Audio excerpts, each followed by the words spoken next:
nubwo unteranye ingabo nyinshi ariko ngiye nguteye mu izina ry'Uwiteka. Reka mbabwire bavandi, aho nkurikiye, aho uherereye hose, waba uri muri Amerika, waba uri mu Burayi, waba uri mu Bwongereza, waba uri Yerusalemu, waba uri mu Rwanda, ndagira ngo nkubwire ngo gahunda ni ugusenga, gahunda ni iyo kubwira Uwiteka akatuneshereza. Twe nta kintu twakishoboza. Gahunda Turabasuhuje mwebwe mwese mukomeje gukurikirana Mukakarangwa TV. Ikaze. Turagarutse kubagezaho ijambo ry'Imana, nizere ko muraza kuryakira neza. Uyu munsi rero turi kumwe na Evangeliste Devota, agiye kutugezaho ijambo ry'Imana, nizere ko muraza kuryakira na yombi. Murakoze cyane rero, reka aritugezeho. Shalom shalom, amahoro y'Imana nabane namwe. Twongeye kubasuhuza dushimira Imana ko yaturinze. Hari abantu benshi batambutse, twebwe turacyahumeka, nta kiguzi twatanze, ni kubw'urukundo rwayo. Ndagira ngo umuntu wese udukurikiye yamfashe gushimira Imana, umuntu wese udukurikiye yamfashe guha Imana ishimwe kubw'uyu munsi agejejeho.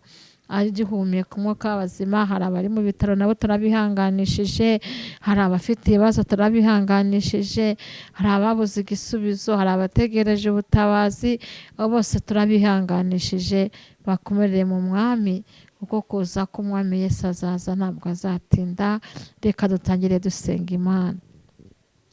Uwiteka Mana ishobora byose, turasenze kugira ngo mve gusenga no kwinginga kwacu, tugucire bugufi aya masaha kugira ngo banze twese dutunganye. Kimara kutweza turaguhamagaye ngo uze mu byacu, uze ivange muri ijambo tugiye kuganira. Hereza umugisha umuntu wese udukurikiye, kandi umuntu wese udukurikiye umuhe kugira icyo akuramo, umuhe inkomezi muri uru rugendo. Tugirire neza Kristo, twarakwemereye nk'umwami n'umukiza. Turasenze kugira ngo turamburire akaboko, turasenze kugira ngo gukora kwe kuboneke, imbaraga z'umwuka baraziboneke, kuganza kwawe kuboneke, urukundo rwawe niruze, imbabazi zawe ziboneke. Uwiteka Mana twese turagira ngo uze utubere byose. Hira umuntu wese ugiye kudukurikira, nanjye ugiye kuvuga ibyawe mpire. Nyemera uturamburire akaboko kawe, ntabe twebwe huko habe wowe. Duhamagaye ubutabazi, dusabiye kunesha umuntu wese ko waneshereje Dawidi, natwe ariko tuneshereza mu izina rya Yesu wabambwe rimwe gusa, amen. Kunesha ni ukwawe Mana, kunesha ni ukwawe, kunesha ni ukwawe Mana, kunesha ni ukwawe, kunesha ni ukwawe Mana, kunesha ni ukwawe, kunesha ni ukwawe Mana, kunesha ni ukwawe. Waneshereje Dawidi Mana ari mu ntambara, kunesha ni ukwawe Mana, kunesha ni ukwawe, kunesha ni ukwawe Mana, kunesha ni ukwawe, kunesha ni ukwawe Mana, kunesha ni ukwawe. Waneshereje Danieli Mana, kunesha ni ukwawe, kunesha ni ukwawe Mana, kunesha ni ukwawe.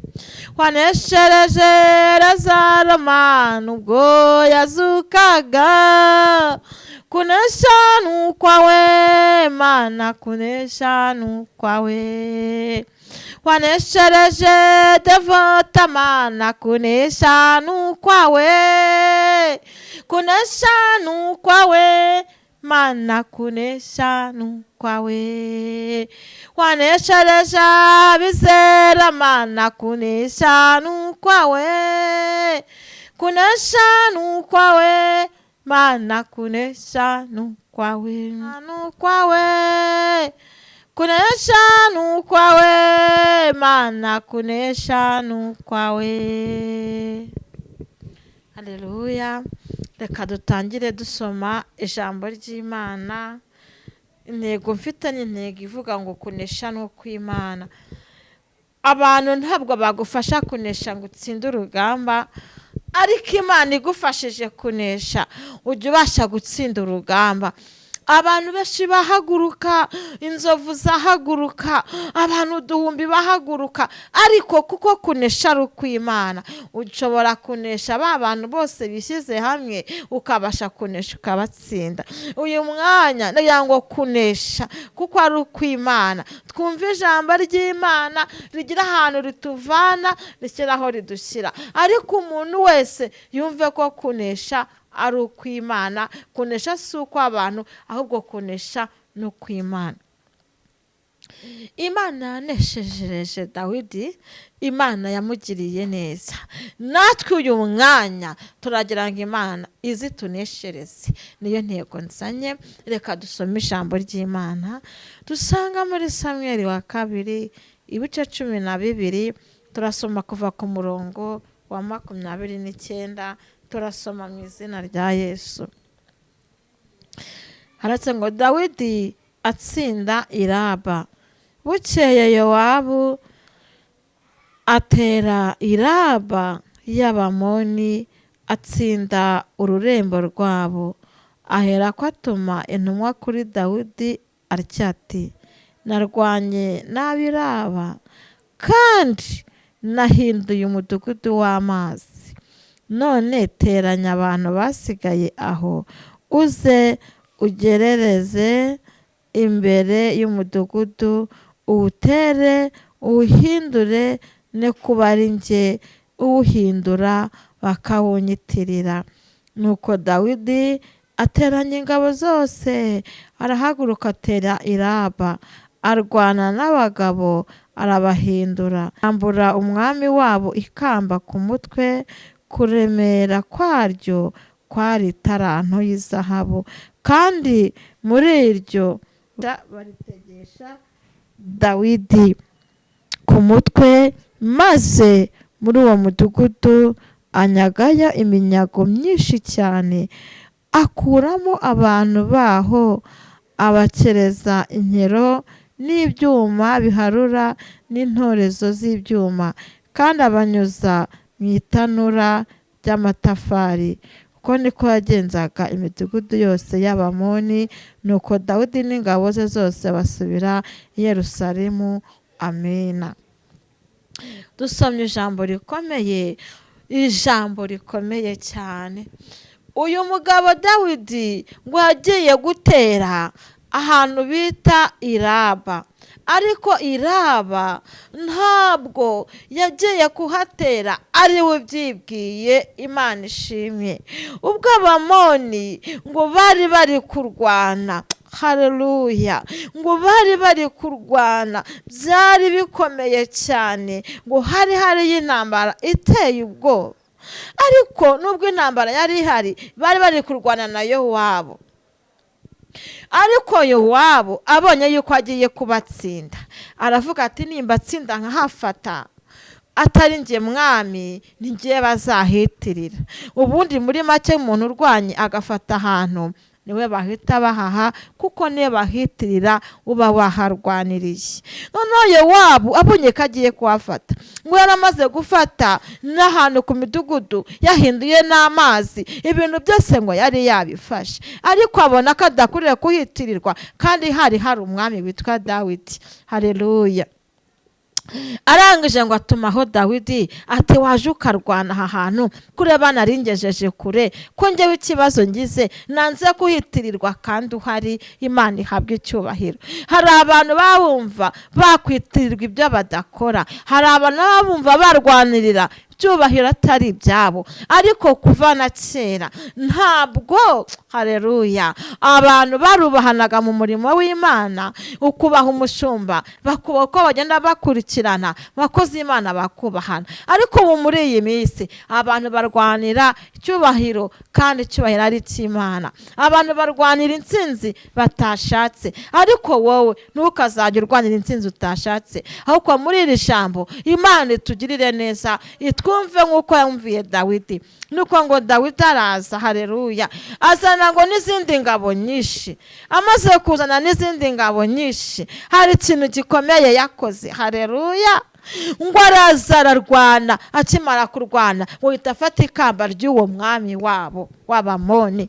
Amaze gufata ikamba, ngo iryo kamba ryari riremereye cyane kuko ngo ryapimaga itarano. Imana ishimwe, ngo Dawidi araryambara kuko ariwe wari maze gufata intsinzi. Nk'uko twatangiye ngo kunesha n'ukw'Imana, Dawidi ngo yambara iryo kamba ry'uwo mwami w'Abamoni kuko yari amaze kubanesha. Yaraje azana n'ingabo ze arabanesha kuko Dawidi yari mu mwuka w'Imana, yari ayobowe n'Imana ndetse yari yafashijwe n'Imana. Muri iyi minsi nagira ngo nkubwire ngo niba ureba hepfo no haruguru nta gisubizo gihari, ukaba ureba wabuze wakuneshereza, hanga amaso mu ijuru. Nibo bonyine bagufasha ukanesha ikibazo urimo, nibo bonyine bagufasha ukabasha kurwana n'Abamoni ukambuka, nibo bonyine baguhereza ikamba ry'umwami w'Abamoni ukaryambara. Nubwo ripima itarano ntabwo wananirwa kuryambara. Imana iri kumwe nawe, Imana nishimwe.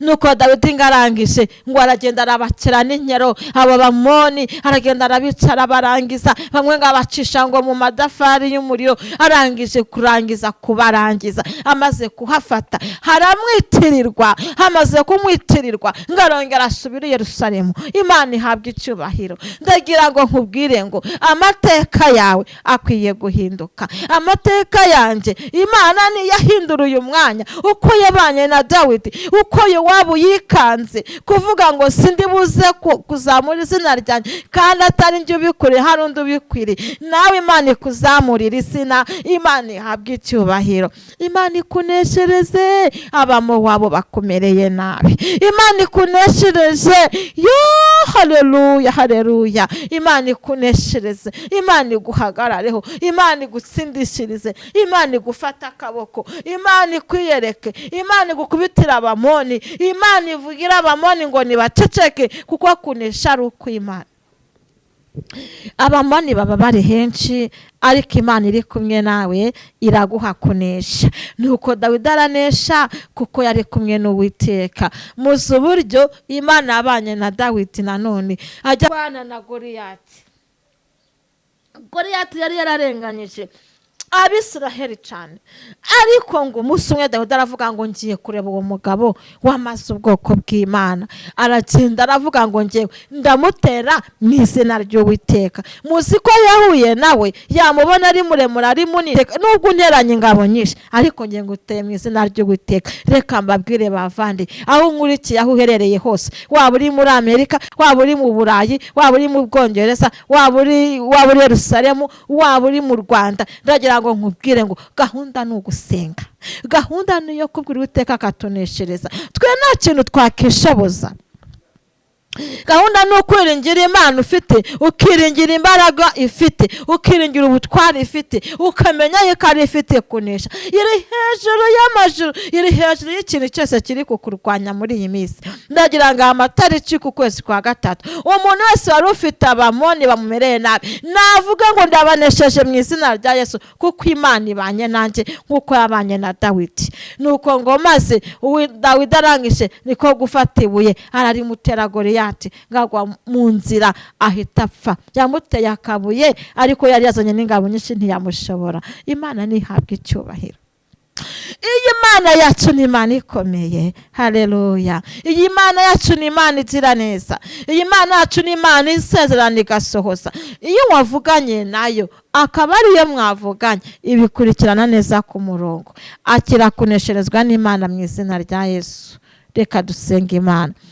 Akira gufata ikamba uryambure, yo Bamoni uryambare, ryambura umwami w'Abamoni. Nubwo itara riremereye rifite itara nimwe, ariko uraryambara mu izina rya Yesu kuko Imana iguhaye kunesha.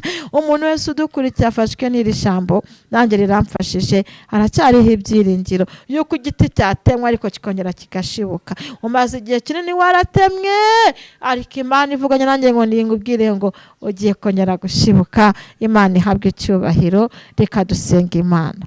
Uwiteka Mana, turakunezererewe cyane kuko ari utanga kunesha. Abantu batubeshya, abantu batubwira ibintu ntibabikore, ariko wowe tukwiringiye. Intsinzi yawe igiza neza igatsinda umuntu wese akabibona. humugisha umuntu wese udukurikiye, kandi umuntu wese ufite abamoni, umuntu wese umerewe nabi, nyemerera umurwanirire umuha intsinzi. Tostani foke do haidoke resto fage di fopi haidoke minedrosta ya fine egrere fage. Tusenze dusaba kunesherezwa nawe, kuko igihe twagendanye n'abantu batubeshya cyangwa ntacyo badufasha ni kirekire, ariko watindanye nawe abona kunesha. Waneshereje Dawidi, uneshereza abantu benshi. Daniel uramuneshereza mu rwabo rw'intare, Wazera uramuneshereza, Buramu uramuneshereza acura umwana we ndetse anamubona mu zabukuru. Natwe tuneshereze. Urakoze urakarama, mu izina rya Yesu wabambwe rimwe gusa. Amen, amen.